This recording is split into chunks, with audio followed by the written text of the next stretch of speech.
Hi there. So we did it. My team actually made Premiere, and I'm so thrilled. And I wanted to thank everybody who contributed to this, whether it was if you're a customer of one of my team members or myself who put it in order, even if you didn't really need anything, but just to help us with our goal. For my fabulous team, thank you so much for pushing so hard and really giving it your all. I really appreciate it. And to all my friends and family and everybody who's been so supportive, I can't thank you enough. So I'm thrilled. So in light of all that, I thought it was a good time to go ahead and for some people who haven't heard my Posh story, my why Posh, I thought I'd do it again. And so some of you know parts of this story, some of you know all of it, some of you don't know any of it. So I thought I'd go ahead and talk a little bit today. I was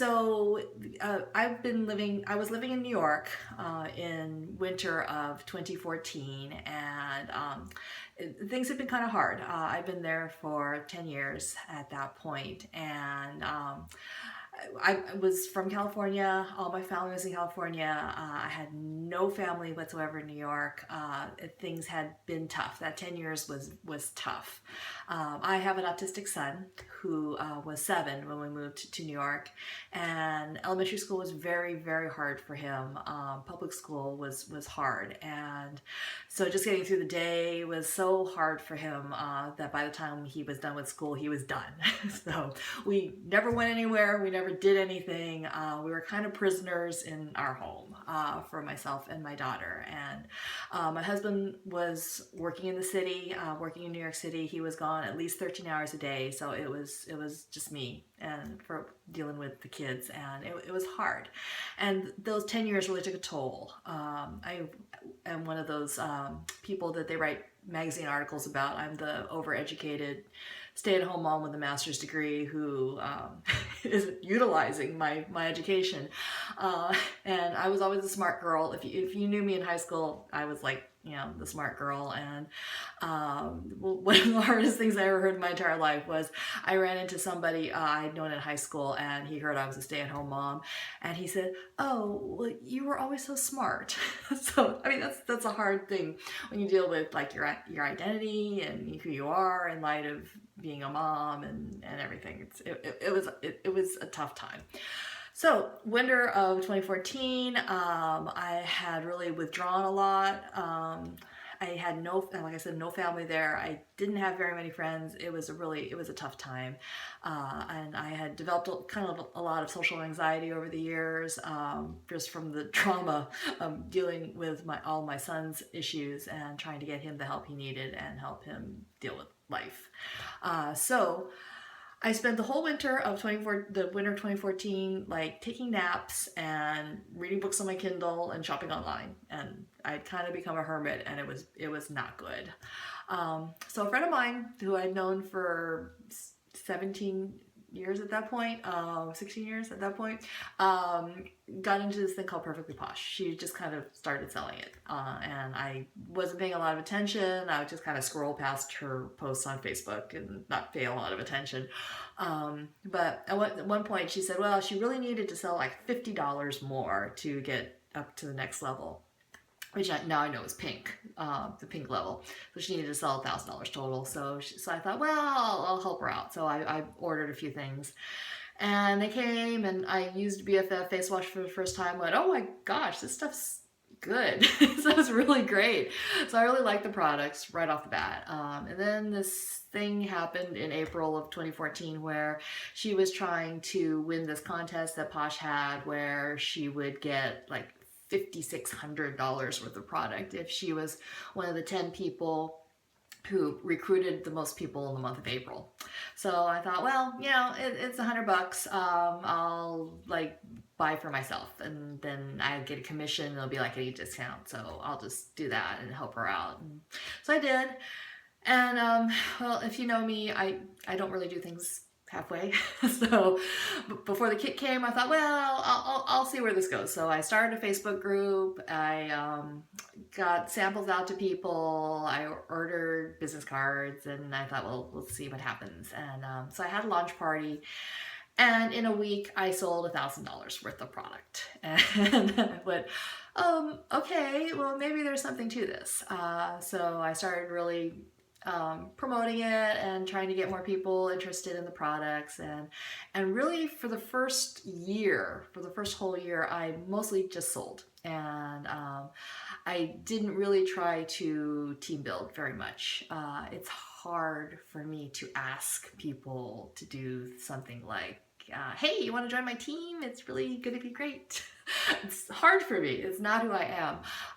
And the few times that I tried to ask people and they said no, it was really hard for me because I don't like to hear no. I'm bad with no, which is something I'm working on. It's something I'm really working on. I think I'm better now than I was a year ago. But I, over time, started to gather up more team members, and at a certain point, I think there's a tipping point where things start to snowball and things kind of take a life of their own. And so I have a fabulous team of 73 now, and I love them all so much, and it's been so great. But really, even though I'd done all kinds of fabulous things, I earned a trip to New York City, I earned a trip to St. Thomas, I got just like thousands of dollars worth of free stuff. And that was all great, and I was really enjoying it, but I wasn't really rising in the ranks of Posh. And at first that was totally okay with me. I was like, I don't necessarily want to do that. I don't necessarily want to have a big team. And plus nobody I knew wanted to join anyway, so it wasn't happening on its own either. I would sit on the team page for Lisa, my sponsor, and she had this huge team developing, and it was all exciting, and there were all these people constantly on there and asking questions. And I thought, well, okay, I'll just be like the auntie in the village with no children who like helps everybody else out. So I would sit there and I would answer questions for people who were not my direct team members, but we were all a team together, so I was trying to help out. And I thought, well, that'll be my role. I'll just be like the auntie of the village. But over time, I started to develop my own team, and I was helping them, and I was helping them grow and build their businesses for the ones that wanted to do it, and that was great. But I still wasn't really all in on this until just this year, when I was in the trip to St. Thomas on the very last night. Ann Dalton, the CEO of the company, gave a speech and thanked everybody for being there. And then at the end said that whoever was there, who had earned the trip and was there that night, could also come to PremierCon, which is a convention or a conference that's just for premier level consultants in the company, which I was not. And I thought, well, that's cool. That would be fun. And it was in like 2.5 weeks in Florida, so I had to kind of scramble and make plans to do that. I thought, well, I'll go. It'll be fun. I mean, it's funny because, I go to a lot of Posh events. I've won these trips, and so people have seen me. And also, there's not a whole lot of Asian consultants in Posh, so I think maybe I stand out a little bit. So a lot of people kind of recognized me. And because I'd been around for a while and I was at all these events and I'd earned these trips, I think people all kind of assumed I was a premier already, or ones that knew I wasn't would ask me, so Paula, when are you going to become premier? And I would go, I don't know, soon, I hope. But in my head, I was like, I don't know, never. I don't know. But I went to this PremierCon convention and had a really good time.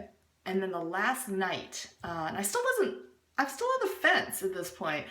But the very last night, when all the presentations were going on, and there were fantastic presentations by the president of the company and the CEO of the company, who are great, great people, and a lot of other members of the company. And I kind of had an epiphany. I kind of had this moment where I saw the vision of where the company was going, and I wanted to be a part of it. So I knew that to do that, I had to be a premier. I had to push myself. I had to elevate where my team was going and push myself to premier level, which is kind of like director level in a lot of other companies. So just like in that moment, a switch flipped, and I decided that this was something that had to happen. And I didn't really plan for it to be this month. I didn't know that April was going to be our month. I kind of thought April was going to be more of a team building month, and I was going to like really try to recruit a lot more myself and encourage the other members on my team to do a lot more recruiting and build their teams, and have us all in a better position for making this push to Premier, which requires $20,000 worth of sales in 1 month for a team to be a Premier team. And considering nothing is over $25, that's a lot of soap. It's a hell of a lot of soap. So it was kind of intimidating. I think a lot of the people on the team went into the month. Some of them were pumped up, and some of them I think were going, that's a lot. 20,000 is a lot, and it is. And I really was trying to encourage people right from the start to not wait till the end of the month, but to really work the whole month, and it worked. I mean, the 27th, we didn't even have to go all the way to April 30th. The 27th, we hit 20,000, and it's still going. We're like over 21,000 now. So it's been a great month, and I appreciate everyone so much. And I just want to let everybody know that I'm going to be 50 in a couple months. And my dad used to say that at 40 in Japan, they used to say that you're born again. It's like you're starting over. You're like a baby again, and you can redefine yourself. You can reestablish who you are in your life at 40. And I didn't do that at 40. I was a late bloomer. It took till I was 48 to do that. And now I'm almost 50, and I'm really doing the reinvention of myself. So I want you to know that it's never too late. You can always look ahead to your goals. You can look ahead to where you want to be, and work towards it. And I hope that you find as much satisfaction and as much fulfillment in pursuing your dream that I did, and I will continue to do. All right, thanks. Bye-bye.